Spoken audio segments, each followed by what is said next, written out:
Hello student, तो आज हम लोग डिस्कस करने वाले हैं complete road map for NEET 2026। अब बहुत सारे स्टूडेंट होंगे जो अभी ये सोच रहे होंगे कि इस साल पेपर बहुत टफ आया, तो क्या अगले साल भी टफ आएगा? तो देखो, टफ आए या फिर इजी आए, हम लोग प्रिपरेशन हमेशा कैसी लेके चले? टफ लेके, ठीक है, सबसे वर्स्ट कंडीशन लेके चले। इस तरीके से प्रिपेयर करना है कि कैसा भी पेपर आए फिर भी हम लोग उस पेपर को कंप्लीट करके आ सकें। बहुत सारे स्टूडेंट ऐसे हैं जो सोच रहे होंगे कि हम अगली साल टॉप ले या नहीं, तो ये चीज आपके ऊपर है। आपको हमेशा एक वर्स्ट सिचुएशन के ऊपर खड़ा रहना पड़ेगा। अगर आपको लगता है कि हाँ आप कर सकते हैं, उतना मेहनत कर सकते हैं, तो डेफिनेटली आप ड्रॉप करो, ठीक है।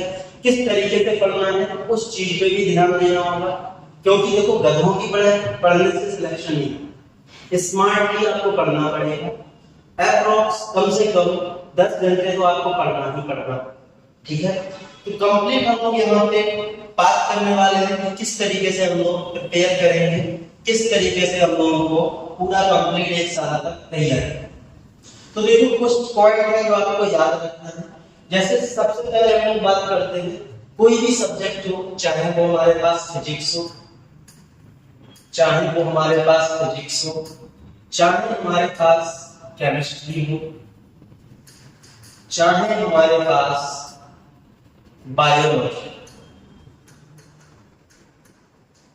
आप अपने आप से प्रॉमिस करो कि आप कोई भी वन शॉट लेक्चर नहीं देखोगे, वन शॉट लेक्चर नहीं देखोगे, ठीक है। सबसे पहले तो आपको ये बात याद, फिर आप क्या करेंगे, आप कोई भी ऑनलाइन एनी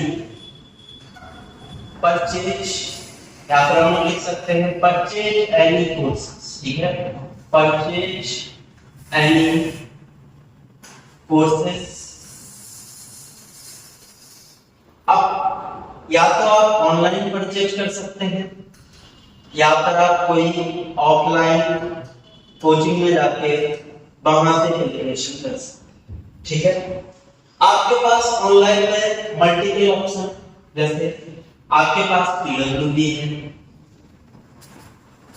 आपके पास अनअकैडमी भी है,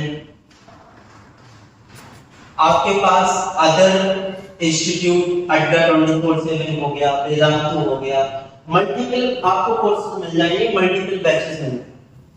अब आप जो भी बैच सिलेक्ट करते हैं, आपको एक चीज याद रखना है कि आप लोग उन टीचर्स से या तो पहले पढ़े, अगर नहीं पढ़ा है तो उन टीचर्स का पहले डेमो आपको पता होना चाहिए कि उन टीचर से आपको समझ में आ भी रहा है या नहीं। अगर उन टीचर से आपको समझ में ही नहीं आया और यदि आपने बैच ले लिया तो आप पूरे साल भर, तो आपको सिलेक्ट करना पड़ेगा teacher, select your teacher, select your teacher या फिर फैकल्टी, ठीक। आपने ये चीज सिलेक्ट कर ली, अब आपको क्या करना है? अब आप सबसे पहले क्या करेंगे, सबसे पहले आप लेक्चर्स देखेंगे। लेक्चर्स अच्छे से देखने के बाद आपको इनके अच्छे से लेक्चर के साथ साथ में ही नोट्स बनाने हैं। इतना टाइम नहीं है कि आप अलग से नोट बनाएं, कंपेयर करें। नोट्स बनाने के बाद आपको एनसीईआरटी रीड करना, जो भी आपने पढ़ा होगा, ठीक है। कॉन्सेप्चुअल चैप्टर को आपको बहुत अच्छे से समझना है। एनसीईआरटी रीड करने के बाद आप सबसे पहले पीवाईक्यू सॉल्व करेंगे। आपसे पीवाईक्यू जब हो जाते हैं, देन आप एमसीक्यू भी लगाएंगे। आपको पर सब्जेक्ट या फिर हम लोग टॉपिक वाइज बोलते, ठीक है। एक टॉपिक पे अप्रॉक्स 25 क्वेश्चन तो करना ही करना है। और ये 25 वाला पॉइंट सिर्फ फिजिक्स और केमिस्ट्री के लिए। यही से पॉइंट यदि हम लोग बात करें बायो का, तो बायो के अंदर आपको यही नंबर ऑफ क्वेश्चन बढ़ा के 50 कर देना। और मैंने ये टॉपिक बोला चैप्टर है। चैप्टर की बात करें तो एक चैप्टर में अप्रॉक्स यदि हम चैप्टर की बात करें तो एक चैप्टर में अप्रॉक्स आप 400 से 500 क्वेश्चन सॉल्व करेंगे। 400 से 500 क्वेश्चन सॉल्व करेंगे बायो के। 400 से 500 क्वेश्चन सॉल्व करेंगे बायो के और अप्रॉक्स 200 क्वेश्चन सॉल्व करेंगे फिजिक्स और केमिस्ट्री। ठीक है, ये पहला तरीका हो गया। अब आपके पास साथ में एक मिस्टेक नोटबुक भी होना चाहिए। मिस्टेक नोटबुक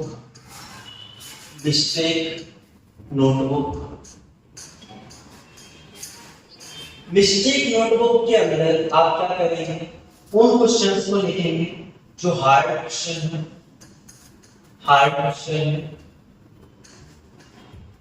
या फिर आप उन क्वेश्चंस को लिखेंगे जो आपसे सॉल्व नहीं हो रहा, सॉल्व या फिर अनसॉल्व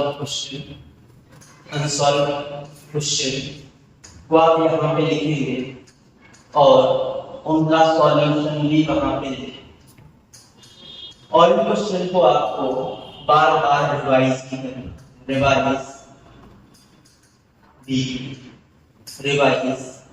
भी। ठीक है, तो ये चीज आपको ध्यान देना है कि आप उन चीजों को रिवाइज करेंगे भी। जो क्वेश्चन आपको लगता है आप उससे जनरेट करते हैं, सेल्फ जनरेटेड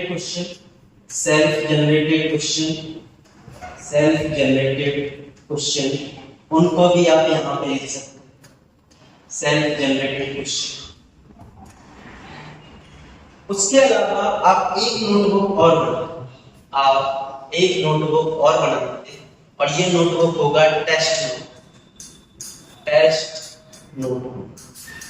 आपका जैसे ही चैप्टर कंप्लीट होता है आप उस चैप्टर के ऊपर टेस्ट देंगे। पहले आपके चैप्टर वाइज टेस्ट होंगे, तो आप चैप्टर वाइज टेस्ट दीजिएगा, चैप्टर वाइज। ठीक है, और इसको किसमें लिखेंगे, इसको आप लोग लिखेंगे टेस्ट नोटबुक। इसमें लिखेंगे टेस्ट नोटबुक के। ठीक, अब इसमें भी कुछ हार्ड क्वेश्चन होंगे, उनको भी आप इसी नोटबुक में लिख सकते हैं, hard questions and important question, hard question and important question. ठीक है, अब अभी तक तो आप किसी से भी कोई अच्छा सा टेस्ट सीरीज ले लीजिए, वहां से आपको इन क्वेश्चंस के टेस्ट देना है और अच्छा से करना है।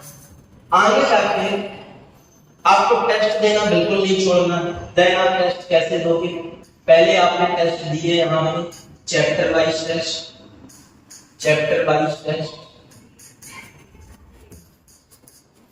उसके बाद आप टेस्ट देंगे यूनिट वाइज टेस्ट,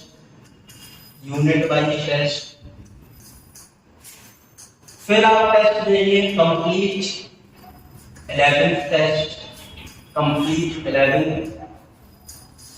फिर आप देंगे कंप्लीट 12th के टेस्ट, देन आप कोई भी एक टेस्ट सीरीज, अभी भी यदि ये टेस्ट सीरीज से कर रहे हैं तो बहुत अच्छी बात है, अगर आपको फ्री कहीं से टेलीग्राम से मिल जाते हैं तो बहुत अच्छा है।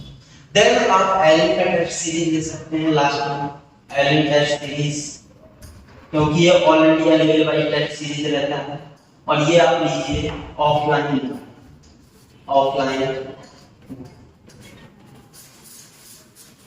तो इस तरीके से आपको कंप्लीट प्रिपरेशन करना पड़ेगा पूरे साल, वो भी कंसिस्टेंसी के साथ।